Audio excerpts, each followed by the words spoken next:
Hi, I'm John Barnes and you're watching Redmen TV. Hello, welcome to Redmen TV. It's the Uncensored match build-up show. Liverpool taking on West Bromwich Albion at Anfield this Sunday. Chris Pajak's here. All right? Correct. Yeah, mate. Spot on. Well done. Tick. There we go. I can end it there. 1 for 1. 100% record. 1 for 1. Aubrey Reynolds, who's lost something. Dunno. Perhaps your marbles. Yes, pretty much. And Peter Sanity. Phillips as well. First and foremost, Chris, I think we should all welcome Pullisian football back to Anfield. Do we have to? Nah, well, we have to, in so much as we can choose to embrace it or we can choose to cower from it. I choose to embrace it, Chris. Well, I'm going to cower then. I fucking hate Tony Pullis. I fucking hate Tony Pullis' sides. I hate Tony Pullis' football, and I hate Tony Pullis' fucking face. And his cap, tracksuit and his his fucking cap, the cap wearing wanker. There you go. Cap wearing wanker. Yeah. We haven't got one of them, have we? Like 1 minute into the show. Good work, Aubrey. Yeah. Oh yeah, I forgot about the Yahoo edit. Yeah. So I genuinely loathe these games with Not his as much teams. as Aubrey by the sounds of it, though. He just hates headgear as much as anything else. These are the games like that when he was Stoke manager. They were them games that you'd draw 0-0 or you'd win, or you'd manage to get a goal and you'd win 1-0. And that was pretty much the tale. There's probably more than that, to be fair. And you know what? Over the last 6 games, we've struggled against West Brom anyway. Yeah. You know, we've won 2, drawn 2, and lost 2 in the last 6 against West Brom. 0-0 last season. It's just fucking atypical. Now it's a Tony Pullis and the side that we struggle against. Yeah. Brilliant. Yeah. They've drawn the last 2 games 1-1 as well up. Which bodes well. which is brilliant, isn't it? I mean, it means it's going to be an exciting match. He's the Liverpool, not Klopp Liverpool, not Rodgers Liverpool, not even Rafa Liverpool. What we have always struggled against in my tenure as a Liverpool fan is a team who comes and parks the bus. We've had good sides and shit sides, but within that, there's always been the inability to a team that you should beat at home, who comes to us and we just don't have that creativity to break them down. And Pullis is the complete epitome of that. Yeah. And you've got to actually say, fantastic, mate. You know, if I wasn't a Liverpool fan, if I was a neutral, or objectively, if he was your manager, he's got to, like, Stoke should never have come to Anfield and took as many points off us as they did. And Palace, the 3-3 was under him, which is just, again, what a horrible thing that Chris is never going to mention again. And then... Sion. Yeah. 0-0. Yeah. But Just saying. anyone who's watching this have no relevance, or pure in-jokes. If you watch the Final Word show, we made a pact never to discuss the game that happened on Thursday ever again. Chris broke Or the pact, 13-14 expecting season. to be beaten with a sock full of No, fucking I said balls. every time you mention 13-14, I'm going to mention Sion. I didn't sign no pact. When There was did no you say blood that? given. At the end of the show, when you were probably thinking about the next put down for me. Oh. They just come naturally. But yeah, There was no blood spilt on this pact, Paul. Pullis has done amazing, hasn't he? He's brought teams to us and he consistently gets results against us. And you're like, no, stop that. And I hope Jurgen Klopp, and I've got like so much respect for Jurgen Klopp and expectation on him, that he is the one who will actually start, possibly not this season, possibly not this weekend, but he, under his stewardship, is when we start beating teams. Peter, we're doing it again. We did this last week. We're slipping into depression again. We're slipping into misery. Surely it's not all that bad. No, like I'll change it for you. Sunday, obviously with Coutinho coming back, creative spark. He can unlock a defence. Starting to believe again, yeah. Up front, he can win some headers, can't he? People can feed off him.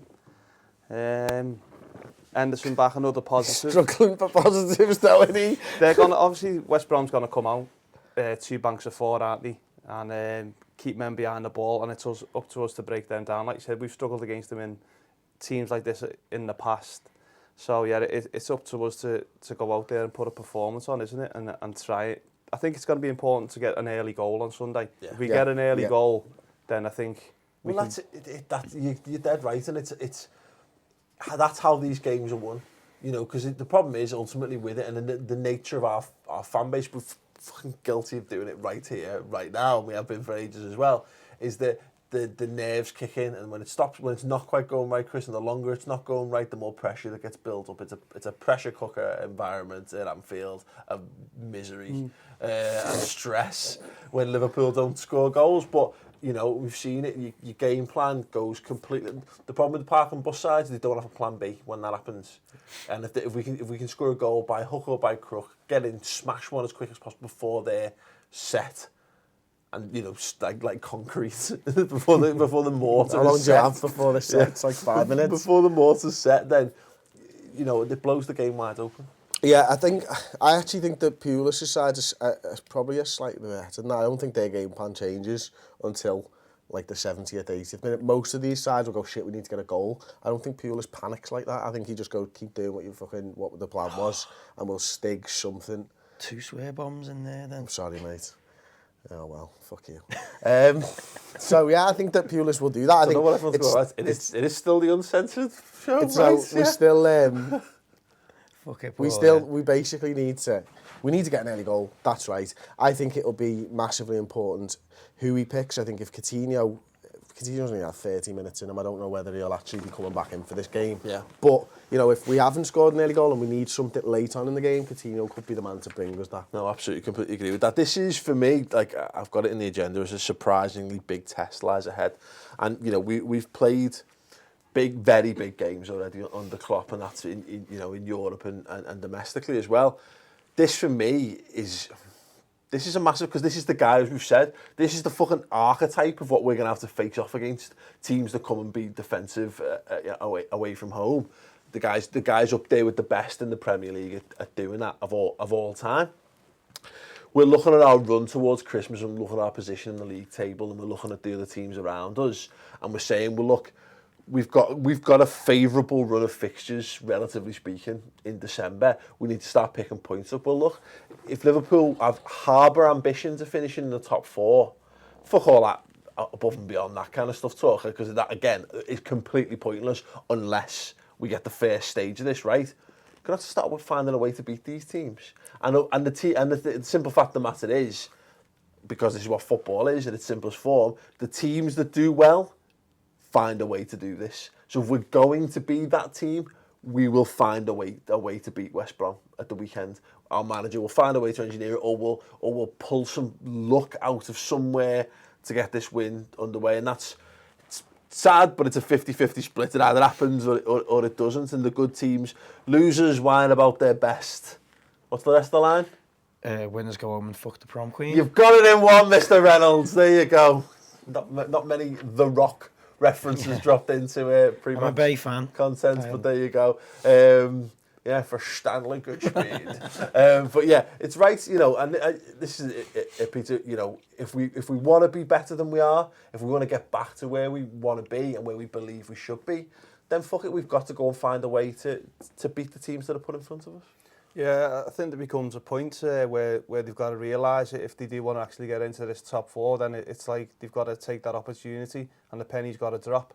You've got to have to start beating these teams, the likes of West Bromwich Albion, teams like that who are coming to Anfield and like you say, parking the bus. We've got to have to find a way of breaking these teams down. Yeah. And it's as simple as that. They've got to go out there believing in themselves that we can actually do it, and then the confidence will come, and hopefully we'll go on a run and we can get in that top 4. Yeah, I'm of the opinion if you know, if as we believe Coutinho is as integral to what we've been trying to do, get him in from the start. Let's not make the same mistake that we made against Newcastle. You know, get him in, get him starting. If he's not able to play past 60 minutes, then you hook him at 60. But if the games, you don't win these games in the last 5 minutes. You just don't. You know what I mean? These games are won in the first 15, 20 minutes. I kind of get what you're saying, but I think, you know, if Coutinho's as integral to us as I think he is, I think you've got to play it safe a little bit with him and go, you know what? If he picks up an injury because he started the game and he's played for too long, then that could fuck your entire season up. Yeah, so but it's you know, it's ifs and buts, of course it is, but that, you know, we're allowed different opinions, Paul. I'm just saying that could, there's another way of doing it than your way. But I think we looked at Newcastle one last week, and you know the case could be made Like, don't look, Daniel Sturridge come on, he got injured. Well, he basically fucking spent all fucking game on the bench doing some light stretches, running up and down the touchline. If he'd actually gone and done a proper warm up and started the game, you know, things could have been completely different. Like, but I just, like I say, I think in games like this, just these are the type of games where you go and you put your best foot forward, you put your best available players out on the pitch, you look to get the game won, and then fucking park it after that, whatever. Like. Yeah, the game that this always reminds me of, and again, it's unfair because it's not West Brom, we're talking about Stoke, but remember the Gerrard disallowed goal? The free kick. We had a free kick disallowed, and again, it was under Rafa, wasn't it? It was years ago, but it was the Pullis Stoke came to us, a perfectly valid goal disallowed, and we didn't score again that match. That's how these games go. You've got to win it in the first. The analogy that you just actually said, they get set, and they go rock hard, and it's so hard for us to break down. It's so hard for anyone to break down, and they go and do jobs against decent teams, but we traditionally struggle with it, and this team at the moment who are short of goals. Like, I don't know what he's going to play, I don't know who he's going to play up front. I can tell you it's not going to be Sturridge who is our best chance of goals. Yeah. So whether it's a Benteke who's struggling, or an Origi who's struggling, or Firmino in a false nine, or whoever, Coutinho starts from the beginning or not, we need to get a goal. We just need a lucky. We don't really get them. And again, maybe I'm myopic and it's Liverpool fanness, but other teams seem to get against us. Kolo Touré turns and passes it to Anachabi and he puts it in the back of the net. Can we just have one of them, please? Yeah. Can it be like the first 4 minutes at Anfield, one of the defenders just has a fucking braingasm and goes, puts it in the back of the neck, and we're 1-0 up, and then the whole game plan for them goes out the window, and then we just see out a 1-0 win or something. I think you make your own luck in those situations, and I think we're set up to do that in terms of the way we approach the game. But again, it should be that 5 minutes. I don't know what you. I guess you'll be doing a starting 11 for it, but for me, we know how they're going to start. We know what they're going to do. We know what their game plan's going to be. So I think I don't see any reason why we shouldn't just fucking go balls out. And I'm not necessarily even talking about playing Coutinho in this instance, but we saw two up front the other week. I'd be tempted to throw Benteke and Origi on there and go, well, let's just fucking go for it, because what have we got to lose? They're not going to threaten us, really. They're going to threaten us now, aren't they? Yeah. They've got Ricky Lambert. They have got Ricky Lambert. Good to see him back. But yeah, hopefully with the same kind of demeanour they had at the end of his Liverpool career. Yeah, definitely. Sad and lonely and lost and unhappy at his prospects on the pitch. I'd love us to just have that, and then let's clap him, let's welcome him back, and let's hope he's very miserable when he leaves. I think I think an Origi Benteke partnership could work. For a couple of reasons. One, what you've just said there is they're not going to be coming out. But secondly, they're both big guys and we're going to need them at corners. Yeah. You know, if Benteke doesn't start and somebody else does, it's generally going to be a smaller player. And their big threat is going to come from corners. And ball I want to see Henderson stick a free kick in the top bit. I hope that's what he's been practicing. You know what, I thought about this earlier on in the week, and when I did the stat attack, it was a few days ago, and I said, Lallana might be the difference on this one. And now I'm thinking that Lovren's won so many headers in there from corners that at some point he's going to fucking score a goal from a corner, and I can just see it being maybe this week that he does it. I get behind that. Peter, do you think we've got the tools available to us to break West Brom down if they park the bus?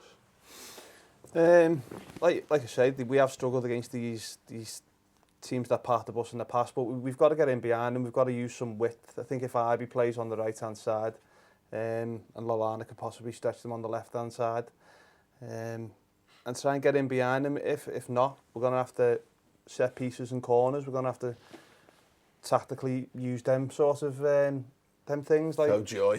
Those things that were fucking brilliant at you. Yeah, we've got to beat that first man at the corner, obviously, because near enough every game we play, I'm sick of saying it, it's like my mates and everyone who watches the games, why can't we beat a man at the corner? Yeah. The first man, the clearance all the time. Don't need practice. Yeah. What's going on? They must. I think the closest we've It's not come, like the first man ever moves either. Every team puts him in exactly the same spot. The closest we've come was that little spell where we basically were like, well, if all we do is hit the first man, then let's make the first man our man, and like Lallana running towards the front post and trying little flick-ons and stuff like that. Like, let's just do that. Let's just do that. Just cause chaos. Yeah, that's what. Yeah, you're right. But we do. And we said this last week. The key, one of the keys to getting a grip on these type of games, is just to have someone who's world class who can stick free kicks in the top corner. Yeah, pretty much. Sorted. Jürgen got that. Yeah, January transfer window, please. Yeah, find some world class free kick ticker, and just find the Rory Delap equivalent of free kicks. Yeah. I'm happy with that. Like. I don't care where he plays. Just Steven Gerrard, isn't it? Anyway, let us know your thoughts on that. Like, again, the question: do Liverpool actually have the tools available to them in terms of the personnel to break teams down, or do we need to go into the transfer market and pick something else up? Do we need to have a completely different tactical approach, etc., etc.? All those in the comments below. Score predictions, Peter. What do you think it's going to be? I'm going to go for a 2-0. Goal in each half. You're brave. Going for it, Chris. I like it, mate. It's fucking mad. Aubrey. 0-0. No. Who comes on here and predicts a fucking draw? 1-1. No, kidding. 1-0 to Liverpool. Yeah, it's got 1-1 written all over it. It's 1-0 to Liverpool. Yeah, actually, you know what? I think if we can win it 1-0, we can win it 2-0. That's why I'm gonna back Peter on that, because if Goal we get in both halves. Yeah, look, a goal in the first 5 minutes of both halves. Do we ever do that? Never. We don't win 2-0 very often, do we? And I'm pretty certain we don't win both halves. Yeah. No. I can't remember us doing that for a It's long got to time. change sometime. I don't, Yeah. I don't remember scores, so maybe we've done it loads, like to build a reaction from playing. Did we win from both rubbish halves teams. against City? 3-1 and then Yeah. 1-0. We actually win a lot of first halves and second halves, but It's just not 1-0 each half. we Because don't often score enough goals to make it a reality. But no, I think if we can score a goal in the first 10 minutes, I don't see there's an end to how many goals we can score, other than the full-time whistle will blow and the referee will go, stop kicking the ball. Leave them alone, they're already dead. But if we don't, then it's going to be one of those horrible praying for something to happen, praying for a relief that never comes. So yeah, there you go. That was a bit shit, that wasn't it? Yeah, go on and either that. Start of you. Yeah, what Peter said. Should have really ended it. Should have just cut our losses and got off there. Anyway, thanks very much for watching the show this week. Leave your score predictions in the comments below. Leave your thoughts on how Liverpool should approach the game. Go over, of course, and check out Chris's Starting 11 prediction show as well, and the Stat Attack. Thrilling stuff. And don't forget to check out Peter's podcast. Oh yeah, do as well. Where can they find the podcast? Yeah, on Twitter at the Cop Table. Been doing that recently, and it's going pretty well. So yeah, thanks for letting us mention that. Yeah, no problem. No problemo. Probably thank Chris. I've completely forgotten to do that. Yeah. Give the video a thumbs up. Check out the rest of the content, and we'll see you soon. Ta. Hello, welcome to the Redmen TV. I'm Chris Pajak, and this is the Starting 11 prediction show for Liverpool versus West Bromwich Albion at the weekend. I'm going to get straight into it, and we're not going to mention the Simon Mignolet in goal, no problem. Having a laugh. Nathaniel Klein, Martin Skirtle, Dejan Lovren, and Alberto fucking Moreno, and that's how we say his name from now on. There's the back four, that's the goalkeeper, defensive midfielder, Lucas Leiva. Lovren's getting ahead of himself, get back there, my son. James Milner, right. Ibe, over there. Lallana, fuck you. Benteke, yeah, I'm missing a man. Who am I missing? Where's fucking Emre Can gone?